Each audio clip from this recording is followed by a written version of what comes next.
अब बर्फ में विनाश लीला। नमस्कार, मैं हूं आपके साथ ऋतिका सिंह। ये एक और टापू है जहां पुतिन को कब्जा करना है, लेकिन ये टापू पूरी तरह से बर्फ से बना हुआ है। अगर रूस इस टापू पर हमला करते हैं, जिसके पूरे संभावना है, तो विश्व युद्ध होने से कोई नहीं रोक सकता है। पुतिन ने इस टापू को जीतने के लिए क्या तैयारी की है, इस रिपोर्ट के जरिए आप देखेंगे तो पता चलेगा कि रशियन सेना की हैरान करने वाली सच्चाई क्या है।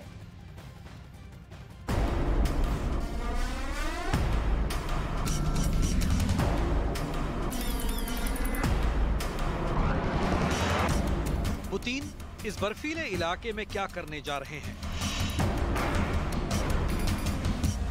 इन तस्वीरों से अमेरिका क्यों बेचैन है? बर्फ को चीरते हुए आगे बढ़ रहे इस जहाज से नेटो क्यों डरा हुआ है?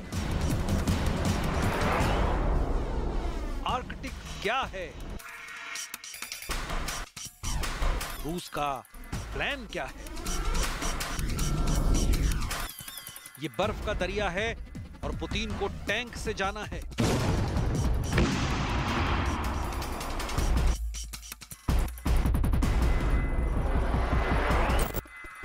यूक्रेन के बाद आर्कटिक पर कब्जे के लिए पुतिन के पास स्पेशल जहाज भी है। पुतिन के पास आर्कटिक की बर्फ में लड़ने के लिए स्पेशल फोर्स भी है। पुतिन के पास आर्कटिक में अड्डे भी हैं और पुतिन के पास उन अड्डों को अमेरिका और नेटो से महफूज रखने के लिए दुनिया का सबसे खतरनाक टैंक भी है, जिसे दुनिया T-14 यानी T-14 अरमाटा के नाम से जानती है।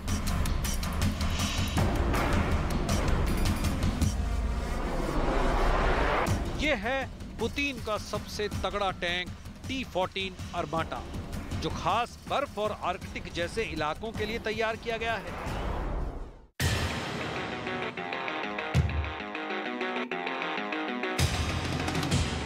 T-14 को रूस की सेना में गेम चेंजर कहा जाता है, लेकिन T-14 को पुतिन ने यूक्रेन में नहीं उतारा है।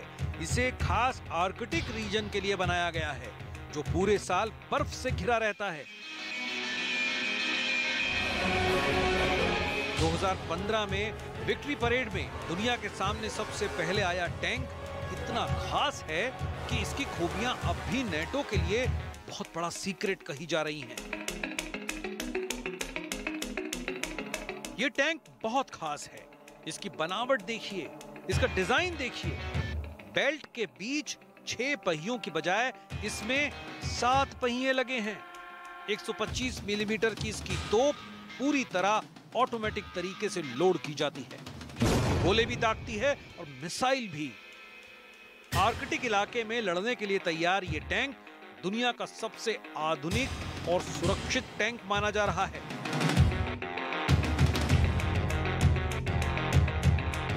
इसमें 3 क्रू ड्राइवर, गनर और कमांडर टैंक के अगले हिस्से में बैठते हैं, जबकि टरेट यानी टैंक के बीच वाला हिस्सा जिसमें तोप लगी होती है, वो पूरी तरह रोबोटिक सिस्टम पर चलता है।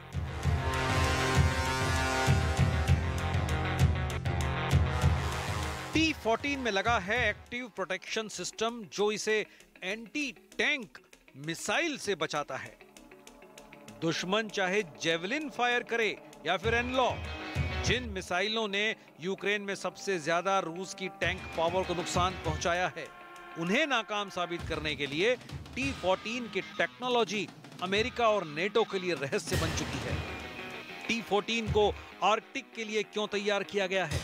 इसके लिए देखिए कि आखिर आर्कटिक को लेकर रूस और बाकी दुनिया का मोह क्या है।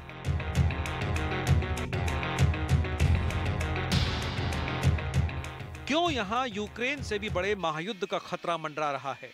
कैसे यहां तीसरे विश्व युद्ध की जमीन आर्कटिक की बर्फ को हटाकर तैयार की जा रही है?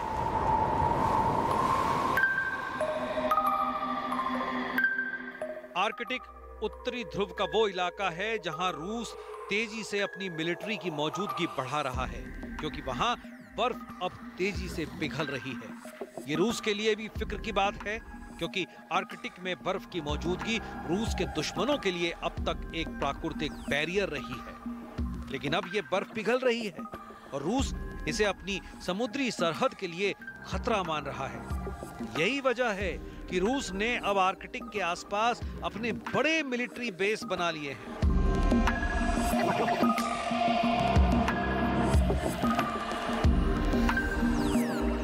ये रूस का स्लावा क्लास का मिसाइल क्रूजर मार्शल उद्निसोव है, ठीक उसी क्लास का शिप जो मॉस्कोवा था, लेकिन यूक्रेन ने उसे डुबो दिया। अब मार्शल उद्निसोव आर्कटिक के आसपास रूसी ठिकानों की हिफाजत करता है और ये यहाँ रूसी नौसेना की बहुत बड़ी ताकत माना जाता है।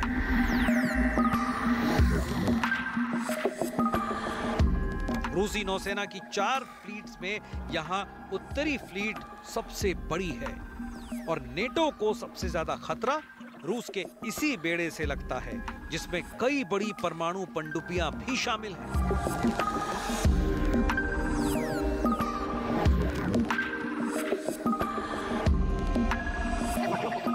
आर्कटिक महासागर के किनारे 6 देश हैं। इनमें रूस, कनाडा, अमेरिका, डेनमार्क, नॉर्वे और आइसलैंड शामिल हैं।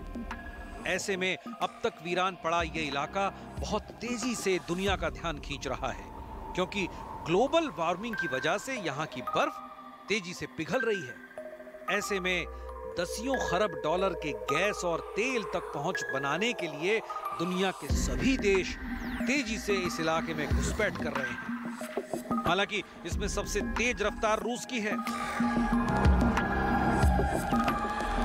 यूक्रेन में युद्ध से बहुत पहले पुतिन ने आर्कटिक को लेकर कई खामोश दावे किए हैं।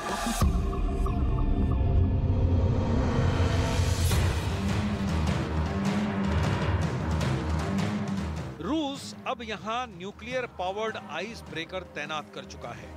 रूस की यह ताकत ऐसी है जिसका मुकाबला अमेरिका दूर दूर तक नहीं कर पा रहा है। आइस ब्रेकर ही वो ताकत है जिसके जरिए आर्कटिक में रास्ता तैयार किया जाता है और यहाँ रूस बाकी देशों से बहुत आगे है।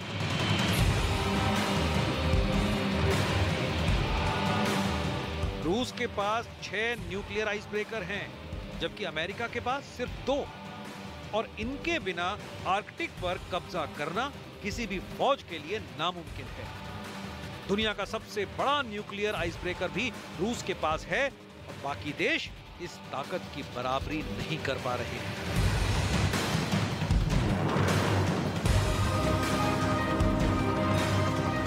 इनका होना इसलिए जरूरी है क्योंकि दुनिया के नए प्राकृतिक तेल और गैस के भंडारों में से 22% आर्कटिक क्षेत्र में है और इस पर रूस समेत कई देशों की नजर है। जब बर्फ पिघलेगी तो इससे भी बड़े पैमाने पर तेल और गैस को खोजने की लड़ाई शुरू होगी और तब जिसकी जहां तक पहुंच होगी वो वहां पर अपना हक जताएगा। पुतिन के ऑर्डर पर रूस ने अपनी उत्तरी इलाके में 50 से ज्यादा ऐसी मिलिट्री पोस्ट को खोल दिया है जो सोवियत काल में तैयार की गई थी और यहां 10 रडार स्टेशन अपग्रेड कर दिए गए हैं।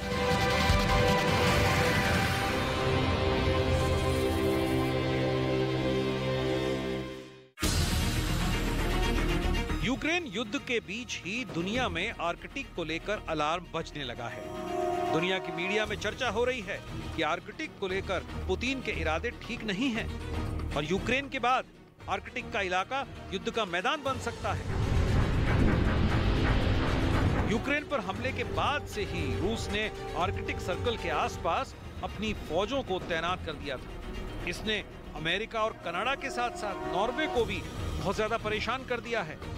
नॉर्वे आर्कटिक के किनारे और रूस के करीब नाटो का एक प्रमुख सहयोगी देश है और उसे लग रहा है कि आर्कटिक के साथ पुतिन का टारगेट नॉर्वे भी हो सकता है।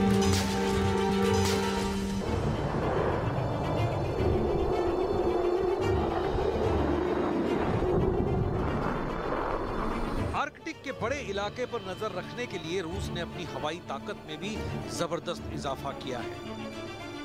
आर्कटिक रीजन के पास रूस के एक पुराने एयरबेस को फिर से एक्टिव कर दिया गया है। यहाँ रूस के आधुनिक MiG-31 लड़ाकू विमान के साथ एंटी शिप और एंटी एयरक्राफ्ट मिसाइलों को तैनात किया गया है। MiG-31 किंजल मिसाइल से लैस किया गया है, जिसे रूस ने पिछले कुछ सालों में ही तैयार किया है। रूस के सुपरसोनिक बॉम्बर जेट MiG-31 से दागी जाने वाली ये मिसाइल कितनी खतरनाक बन जाती है उसे बहुत गौर से समझिएगा।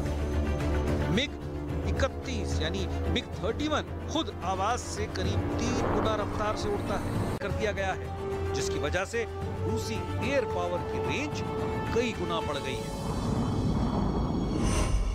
रफ्तार है 10,000 किलोमीटर प्रति मिनट।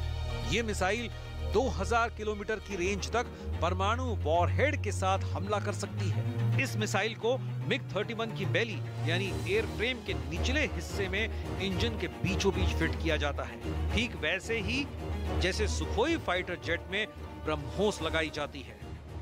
अब आप अंदाजा लगाइए कि MiG-31 जिसकी खुद की अधिकतम रफ्तार 3000 किलोमीटर है, उससे इस मिसाइल को फायर किया जाता है और ये 10,000 किलोमीटर प्रति घंटे की रफ्तार से आगे अपने टारगेट की तरफ बढ़ती है। तो इसे इंटरसेप्ट करना यानी इसे रोकना किसी भी एयर डिफेंस सिस्टम के लिए नामुमकिन सी बात है। व्लादिमीर पुतिन ने एक वक्त किंजल को रूस का सबसे खतरनाक और गेम चेंजर हथियार बताया था। वो इसकी बोनी यूक्रेन के युद्ध में कर भी चुके हैं, लेकिन उनका असली टारगेट आर्कटिक में रूस का दुश्मन बन सकता है। आर्कटिक में पुतिन की फौज का प्रेशर और यूक्रेन में रूस के हमले को देखते हुए नेटो ने मार्च के महीने में एक युद्धाभ्यास भी किया था, जिसका नाम था कोल्ड रिस्पॉन्स 2022। इस एक्सरसाइज में नेटो ने बर्फ में लड़ने वाली अपनी खूबी को आजमाया था। नेटो का युद्धाभ्यास कोल्ड रिस्पॉन्स 2022 14 मार्च को शुरू हुआ और 1 अप्रैल तक चला। रूस के बॉर्डर के करीब नॉर्वे में नेटो ने 1980 के बाद इतना बड़ा युद्धाभ्यास किया, जिसमें 27 देशों के 30,000 सैनिक इस एक्सरसाइज में शामिल हुए। इसमें 220 विमान और हेलीकॉप्टर, 50 से ज्यादा जंगी जहाजों ने भी हिस्सा लिया। रूस को दिखाने के लिए नेटो ने अपने टैंक आजमाए हैं। नेटो ने अपनी तोप दागी हैं। नेटो के जहाज भी लगातार उड़ान भर रहे हैं। नेटो समंदर में भी अपनी ताकत दिखा रहा है। नेटो क्या है? नेटो का डर क्या है? नेटो की ताकत और उसकी कमजोरी क्या है? और इन सब के बीच रूस को लेकर नेटो का खौफ क्या है? क्या यूक्रेन के बाद रूस और नेटो की जंग होगी? क्या ऐसा इसलिए होगा क्योंकि रूस नेटो पर भी चढ़ाई कर देगा? ये फौज का जमघट उसी डर को खत्म करने के लिए हुआ। 40 सालों बाद इतने बड़े पैमाने पर हुई वॉर एक्सरसाइज में नेटो ने अपनी फुल फायर पावर आजमाई। उसके सामने सबसे बड़ी चुनौती है रूस को यूक्रेन के बॉर्डर पर रोकना, क्योंकि यहां से पुतिन आगे बढ़े या रूस को आगे बढ़ने पर मजबूर किया गया तो तीसरा विश्व युद्ध हो सकता है। लेकिन अब खतरा तो आर्कटिक पर भी मंडराने लगा है और यही अगला बैटल ग्राउंड बनने का डर अमेरिका को सता रहा है।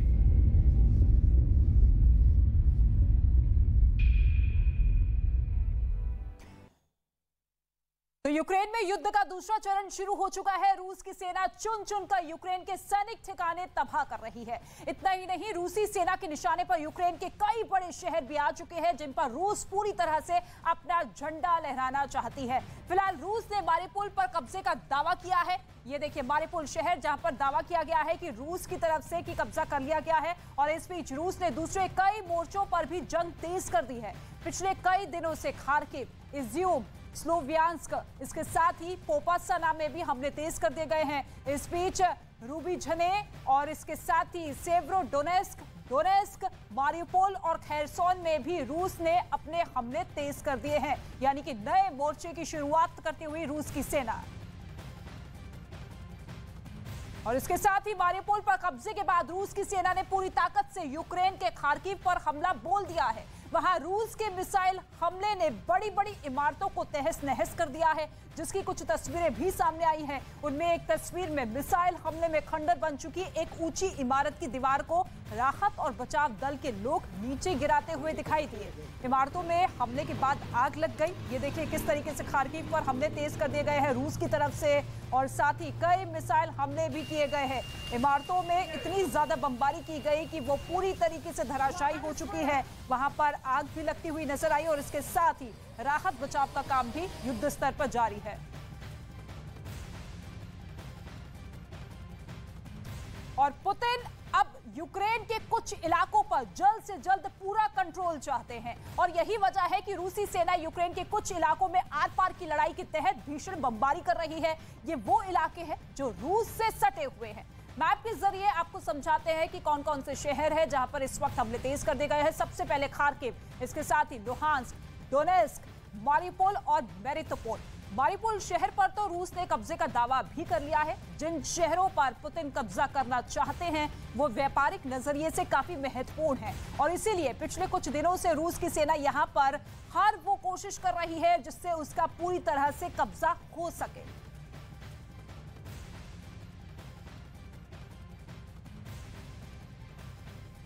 तो 24 फरवरी से ये पूरी की पूरी जंग शुरू हुई थी, लेकिन अब क्या कुछ हालात है ग्राफिक्स के जरिए जसप्रीत आपको बताएंगे। बिल्कुल ऋतिका, दरअसल 24 फरवरी से शुरू हुई रूस और यूक्रेन की जंग को 2 महीने होने जा रहे हैं।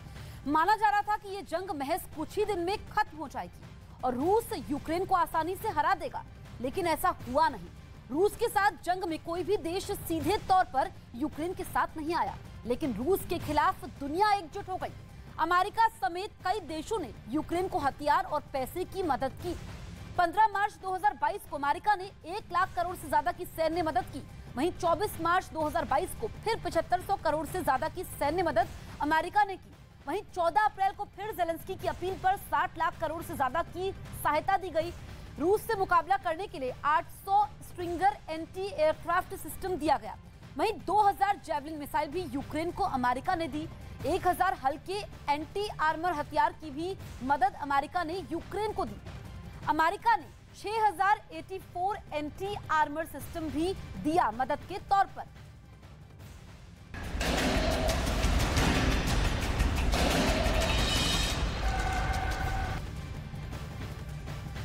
तो रूस और यूक्रेन के बीच महायुद्ध छिड़े तकरीबन 2 महीने होने को है, लेकिन व्लादिमीर पुतिन के मंसूबों के सामने यूक्रेन के राष्ट्रपति जेलेंस्की चट्टान बनकर खड़े हुए हैं। रूस हटने को तैयार नहीं तो यूक्रेन किसी भी कीमत पर झुकने को तैयार नहीं। आखिर कैसे इतने दिन तक रूस की मजबूत सेना के सामने यूक्रेन के सैनिक मजबूती से लोहा ले रहे हैं?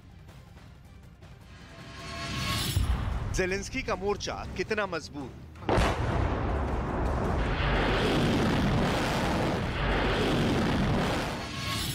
यूक्रेन के राष्ट्रपति ने बढ़ाई पुतिन की टेंशन।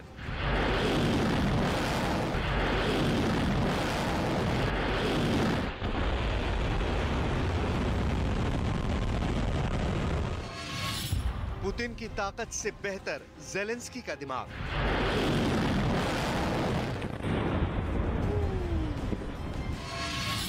दो दिन की जंग 2 महीने तक खिंची। पूरी दुनिया के सामने सबसे बड़ा सवाल यही है कि आखिर कैसे रूस के सामने यूक्रेन जैसा मामूली सा देश 2 महीने तक डटकर मुकाबला कर रहा है।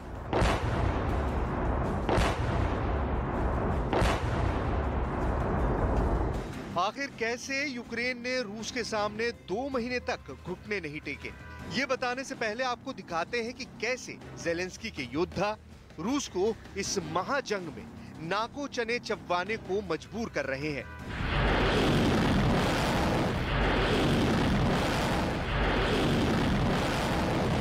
इस वीडियो में यूक्रेनी सेना की एक गाड़ी दिखाई दे रही है और अचानक एक धमाका होता है। यूक्रेन के मुताबिक उसके सैनिक इसी तरह के धमाके कर ब्रिज और पुल उड़ा रहे हैं ताकि रूस की सेना आगे न बढ़ पाए।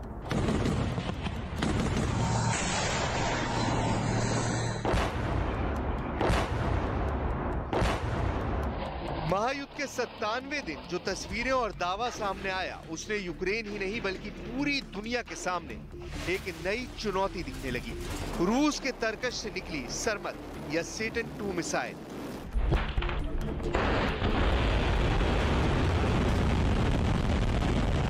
आठ अलग अलग कैमरों से शूट किए गए इस मिसाइल लॉन्च की तस्वीरें पूरी दुनिया तक पहुंच गई। सरमत उर्फ सेटन 2 मिसाइल 18,000 किलोमीटर तक मार कर सकती है। ये मिसाइल अपने साथ परमाणु हथियार भी आसानी से ले जा सकती है। रूस के राष्ट्रपति पुतिन ने तो ये दावा तक कर दिया है कि इससे वो दुनिया में किसी भी टारगेट को निस्तनाबूद कर सकते हैं।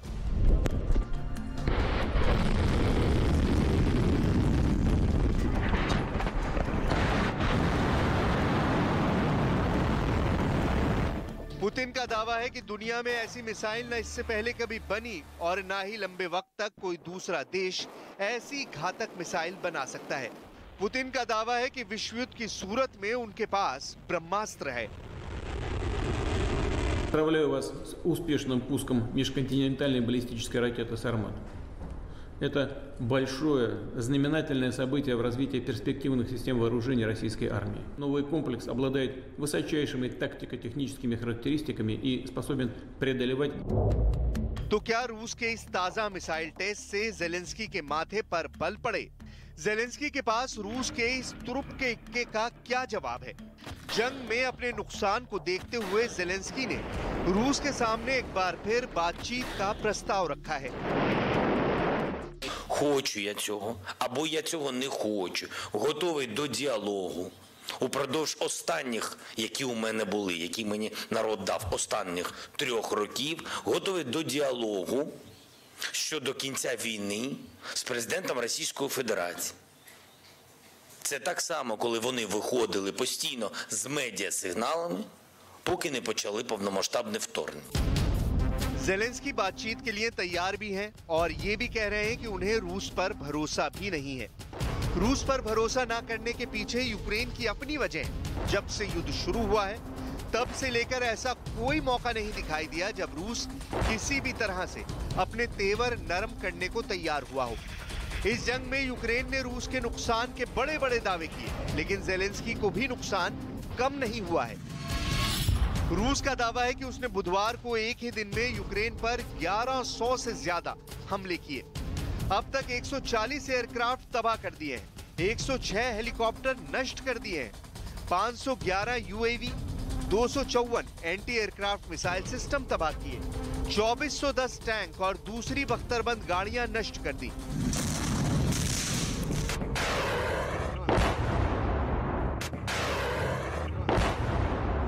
इसके अलावा रूस ने यूक्रेन को और भी जबरदस्त नुकसान देने का दावा किया है। अब सवाल यह है कि आम नागरिकों और सेना के जवानों के नुकसान के बावजूद आखिर कैसे अभी तक जेलेंस्की ने कीव का किला ध्वस्त नहीं होने दिया है। इन तमाम सवालों के जवाब जानने के लिए आपको पहले जेलेंस्की की रणनीति समझनी होगी। जंग के मैदान में तस्वीरें आपने कई बार देखी। यूक्रेन के राष्ट्रपति जेलेंस्की अपने सैनिकों का हौसला बढ़ाने के लिए खुद मैदान में उतरे, कभी सामान्य कपड़ों में तो कभी सेना की वर्दी में, बिल्कुल सैनिकों जैसे कपड़े पहने। सैनिकों के बीच जाकर उनकी हौसला अफजाई करना और ये बताना कि संकट की इस घड़ी में देश का राष्ट्रपति उन्हें अकेला नहीं छोड़ रहा। देश पर आए सबसे बड़े संकट में वो अपने देश के रखवालों के साथ खड़ा है।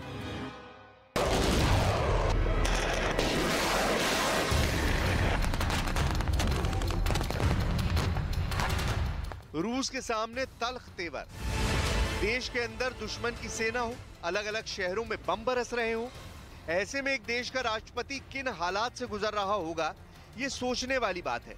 आसमान और धरती पर बरसते बारूद का मुकाबला भी करना है और कूटनीतिक मोर्चे पर कमजोर भी नहीं दिखना है। Розпочали масштабний наступ на Донбасі, ми це розуміємо, бачимо всі ризики, бачимо всі їх кроки. Вони продовжують ракетні обстріли по всій території нашої держави, тримають в облозі зараз по наших даних біля 120 тисяч осіб тільки в Маріуполі. Злочини, які відбуваються там, набагато страшніші і масштабніші, ніж це було в Бородянці. Переконаний, що спільними зусиллями ми зможемо притягнути всіх винних до відповідальності. И точно, я вам обещаю, мы всех знаем. सुना आपने, जेलेंस्की ने अपने किसी भी संबोधन में अपने देश या दुनिया को ये संदेश नहीं जाने दिया कि वो पुतिन से डरे हुए हैं, बल्कि उन्होंने हर बार डटकर रूस का मुकाबला करने और उसे मुंह तोड़ जवाब देने वाले तेवर ही दिखाए हैं। 24 घंटे अलर्ट मोड पर यूक्रेन के राष्ट्रपति लगभग 24 घंटे अलर्ट मोड पर रहते हैं। वो जानते हैं कि इस युद्ध में उनकी जान कितनी कीमती है। अगर उन्हें कुछ हो गया तो युद्ध वहीं खत्म हो जाएगा और रूस यूक्रेन पर कब्जा कर लेगा।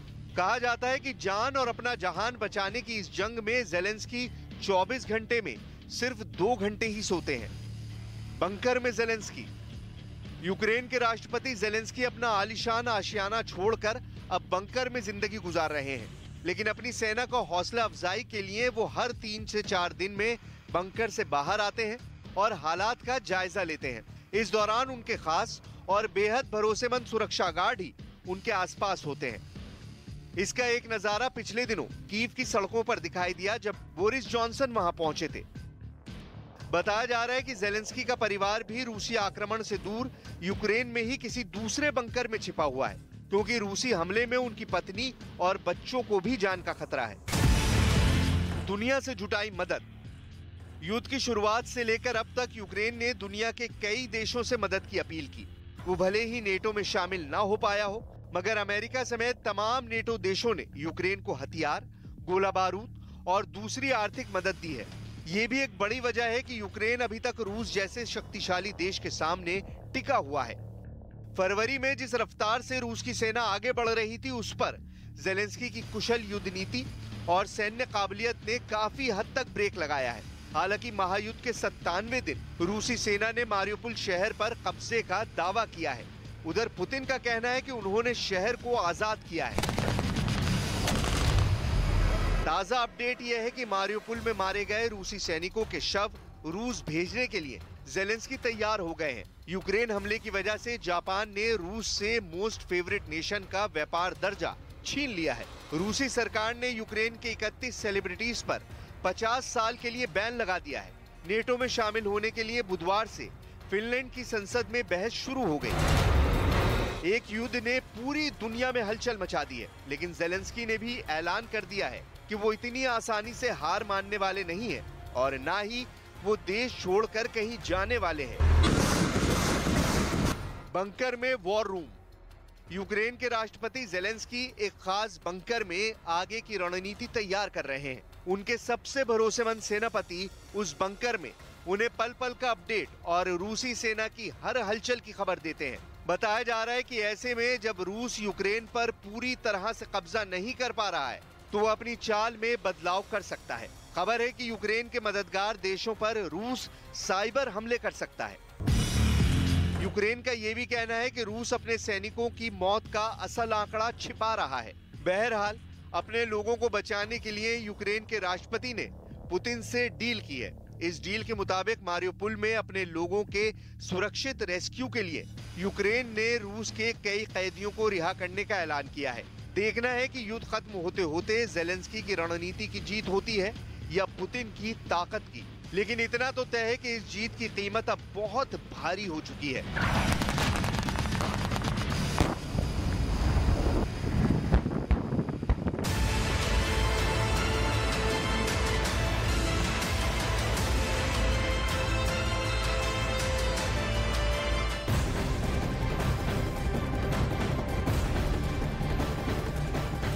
करने जा रहे हैं इस वक्त की सबसे बड़ी खबर की तरफ। रूस की धमकी का फिनलैंड पर कोई असर नहीं हुआ। इस वक्त की बड़ी खबर महायुद्ध ब्रेकिंग के जरिए रूस की धमकी का कोई असर फिनलैंड के ऊपर नहीं हुआ है। दरअसल फिनलैंड अगले हफ्ते नेटो की सदस्यता के लिए आवेदन यहां पर करने जा रहा है। नेटो की सदस्यता के लिए वो आवेदन यहां पर करेगा और ऐसे में जो रूस की तरफ से चेतावनी धमकी भरा लहजा सामने आ रहा था, उसका फिनलैंड पर कोई असर नहीं हुआ है। विदेश मामलों की अगर यहां पर जिक्र करें तो रूस की जो धमकी का असर यहां पर फिनलैंड पर होता हुआ नजर नहीं आ रहा है, यानी कि सीधे तौर पर फिनलैंड जो है वो आगे की तरफ सदस्यता के लिए कदम बढ़ा रहा है। अब फिनलैंड नेटो में शामिल हो सकता है। फिनलैंड अगले हफ्ते यानी कि महज 7 दिनों बाद नेटो की सदस्यता के लिए आवेदन करने जा रहा है। यूक्रेन ने जिस तरह से ऐलान किया था पिछले साल, उसके बाद देखिए इस वक्त की ताजा स्थिति क्या कुछ कहानी बयां करती है, जहां पर बर्बादी और तबाही नजर आती है। ज़ेलेंस्की भी यही चाहते थे कि वो नेटो की सदस्यता यहां पर हासिल कर पाए और रूस को ये नागवार गुजरा और आज जो भी हालात रूस यूक्रेन के बीच में बने हुए हैं वो इसी बात की तस्दीक भी करते हैं और ऐसे में अब फिनलैंड की तरफ से भी ये कदम यहां पर उठाया जा रहा है।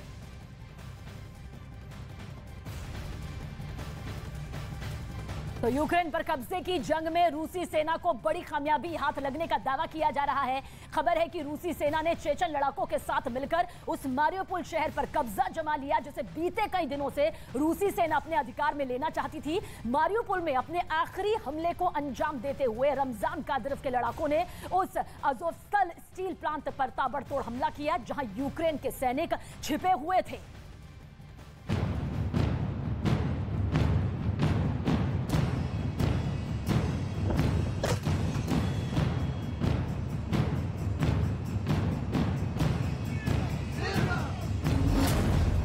पुतिन की घातक सेना का जश्न।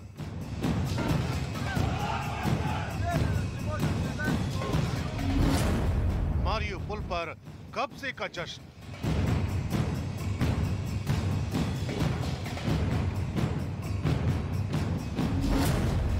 लाशों के ढेर पर पुतिन की सेना।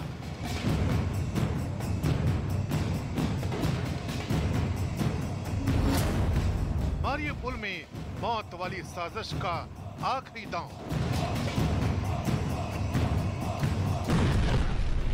ये उसी मारियोपोल में हुई तबाही की तस्वीरें हैं जहां अब रूस ने कब्जे का दावा किया है। चेचन कमांडरों की खूनी फौज ने मारियोपोल में ऐसी भयानक तबाही मचाई कि किसी के भी रोंगटे खड़े हो जाएं। बताया जा रहा है कि पुतिन के बेहद करीबी रमजान कादिरोव के लड़ाकों की वजह से ही मारियोपोल जैसा शहर रूस के कब्जे में आ चुका है। और ये तस्वीरें उसी जश्न की है जिसमें कादिरोव के लड़ाके रूसी सेना के साथ मिलकर जीत का जय घोष कर रहे हैं। मारियोपोल में मौत वाली साजिश का ये आखिरी दांव पुतिन के इशारे पर ही चला गया है।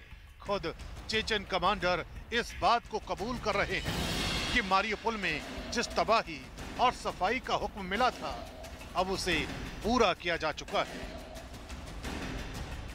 Уверенности можем сказать, что Мариуполь город полностью очищен со стороны Азовсталя. Это административное здание Азовсталя. Спецоперация по уничтожению и очистке. मारियोपोल पर कब्जे के लिए रूसी सेना और चेचन कमांडरों ने इस बार उस अज़ोवस्ताल स्टील प्लांट को अपने निशाने पर लिया, जहां यूक्रेन के बचे हुए सैनिक छिपे हुए थे। दावा किया जा रहा है कि इस आखिरी हमले को अंजाम देने के लिए चेचन कमांडरों ने स्टील प्लांट पर भयंकर बमबारी की। इस दौरान रूसी सेना के टैंकों ने यूक्रेन के सैनिकों पर किसी भी तरह का रहम नहीं बरता। कई घंटों तक चली इस कार्रवाई में तबाही और बर्बादी की ऐसी तस्वीरें सामने आईं, जिन्हें देखकर किसी का भी कलेजा कांप सकता है। मारियोपोल में हुई इस भयानक तबाही ने एक बार फिर ज़ेलेंस्की को मदद मांगने पर मजबूर कर दिया। ज़ेलेंस्की की चिंता उन 1 लाख से ज्यादा आम नागरिकों को लेकर है, जिनके अभी भी फंसे होने का दावा किया जा रहा है। 20 тисяч заблоковані в цілому в Маріуполі мирних жителів. Щодо гуманітарних коридорів, які ведуть до вивезення цих людей, працюємо постійно. І постійно хтось когось вдається вивезти. Останній час росіяни блокують цей процес. Була пропозиція обміну, хоча б обміну поранених людей на поранених. दरअसल अज़ोवस्ताल स्टील प्लांट पर रूस के कब्जे के साथ ही मारियोपोल यूक्रेन के हाथ से निकल गया, जिसका ऐलान कुछ घंटे पहले ही चेचन कमांडर रमजान कादिरोव ने कर दिया था। और उन्होंने अपने टेलीग्राम पेज पर डाले गए एक ऑडियो मैसेज में इस बात का दावा किया था कि सिर्फ 2-4 घंटों के भीतर मारियोपोल उनके पंजों में होगा। Считаете нужным с утра сложить оружие, то я уверен, что... चेचन्या में बैठे रमजान कादिरोव का ये संदेश जैसे ही मारियोपोल में जंग लड़ रहे उनके लड़ाकों तक पहुंचा, उन्होंने रूसी सेना के साथ मिलकर अज़ोवस्ताल स्टील प्लांट पर और भीषण हमला बोल दिया। स्टील प्लांट की ऐसी घेराबंदी की गई कि वहां से जान बचाने के लिए छिपे यूक्रेन के सैनिकों का निकल पाना मौत को चकमा देने के बराबर हो गया। कादिरोव पहले से ही अपने लड़ाकों को ये बता चुके थे कि अज़ोवस्ताल स्टील प्लांट पर कंट्रोल से ही मारियुपोल पर पूरी तरह से कब्जा हो पाएगा, क्योंकि वहां रूसी सेना और चेचन लड़ाकों की मार से बच गए यूक्रेन के सैनिक भागकर प्लांट में ही छिपे थे। यही नहीं, उनके साथ मारियुपोल में रहने वाले लोगों ने भी जान बचाने के लिए स्टील प्लांट का ही रुख किया था। इसीलिए करीब 1.5 महीने से ज्यादा वक्त तक मारियुपोल के अलग अलग हिस्सों में लड़ रहे रूस के सैनिकों और चेचन लड़ाकों ने अपनी पूरी ताकत अज़ोवस्ताल स्टील प्लांट की तरफ झोंक दी।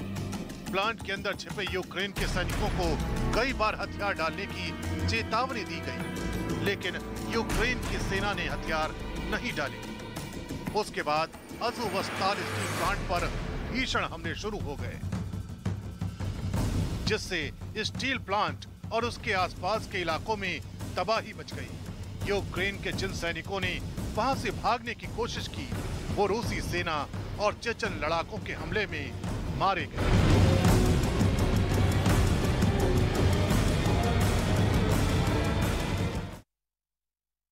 तो ये एक ऐसा चक्रव्यूह है जिसे तोड़ने की कोशिश लगातार यूक्रेन कर रही है। हालांकि बर्बादी की तस्वीरें लगातार सामने आ रही हैं। मेरी सहयोगी जसप्रीत की तरफ रुख करते हैं। बिल्कुल सबीना, अब मैं दिखाती हूं कि आखिर पूरे मारियुपोल शहर पर कब्जे के बावजूद रूसी सेना अज़ोवस्ताल स्टील प्लांट के अंदर क्यों नहीं घुस पाई है। इसके पीछे है इस स्टील प्लांट की बनावट। जमीन के ऊपर स्टील प्लांट और ये उसी स्टील प्लांट के अंदर यानी जमीन के भीतर का हिस्सा है जो एक बेसमेंट नुमा है और ये पूरे 6 फ्लोर का बना हुआ है, जिसमें कई गुप्त ठिकाने और अलग अलग कमरे मौजूद है। अज़ोवस्ताल स्टील प्लांट के नीचे का यह हिस्सा शीत युद्ध के समय बनाया गया था। तब यूक्रेन सोवियत रूस का हिस्सा था। उस समय सोवियत रूस की अमेरिका से तनातनी चल रही थी। तब आशंका ये थी कि कहीं अमेरिका सोवियत रूस पर हमला ना कर दे, और अगर ऐसे होता तो स्टील प्लांट के अंदर का ये ठिकाना जान बचाने के लिए सैनिकों के काम आता। खास बात यह है कि इस खुफिया ठिकाने के अंदर बम और मिसाइलों के हमले का कोई असर नहीं हो सकता, क्योंकि जमीन के अंदर इतनी गहराई में किसी भी मिसाइल के लिए भेद पाना आसान नहीं है। माना यह जा रहा है कि इस वक्त यूक्रेन के करीब 1500 सैनिक इस स्टील प्लांट के अंदर छिपे हुए हैं। रूस की सेना इस प्लांट के अंदर इसलिए भी दाखिल नहीं हो पाई कि अगर वो अंदर गए तो यूक्रेनी सैनिक उन पर गुरिल्ला स्टाइल में हमला कर सकते हैं, और इससे रूसी सैनिकों का बच पाना करीब करीब नामुमकिन हो जाएगा। रूस के पास उस बेसमेंट को खाली करवाने के एकमात्र विकल्प यह है कि वो इस बेसमेंट के अंदर केमिकल हथियारों से हमला कर दे या फिर क्लोरीन जैसी गैस का इस्तेमाल करे। हालांकि रूस के लिए ऐसा करना आसान नहीं होगा, क्योंकि इससे वो पूरी दुनिया के निशाने पर आ जाएगा और मानवाधिकार उल्लंघन के इल्जाम लगेंगे वो अलग। मारियुपोल पर कब्जे के बाद रूस की सेना ने पूरी ताकत से यूक्रेन के खार्किव पर हमला बोल दिया। वहां रूस के मिसाइल हमले ने बड़ी बड़ी इमारतों को तहस नहस कर दिया। इस वक्त की बड़ी खबर महायुद्ध ब्रेकिंग के जरिए, जिसकी कुछ तस्वीरें भी सामने आई और उनमें से एक तस्वीर में मिसाइल हमले में खंडक में बन चुकी एक ऊंची इमारत की दीवार को राहत और बचाव दल के लोग नीचे गिराते हुए दिखाई दिए। देखिए तस्वीर इस वक्त आपके सामने मौजूद है। यूक्रेन के कई शहर, बड़े बड़े मजबूत शहर तबाह हो चुके हैं, कुछ तबाही की कगार में साफ दिखाई देते हैं। खार्किव की तस्वीरें जहां पर खंडहर में तब्दील हुई बड़ी बड़ी इमारतें नजर आ रही हैं। इमारतों में हमले के बाद देखिए किस तरह से आग लगी हुई है। राहत और बचाव की टीम भी मौके पर पहुंची हुई है, क्योंकि जानते हैं इन मजबूत इमारतों के नीचे कई ऐसी जिंदगियां फंसी हो सकती हैं जिनका बचना बेहद जरूरी है, और उसी की तलाश करते हुए राहत और बचाव कर्मी भी नजर आए।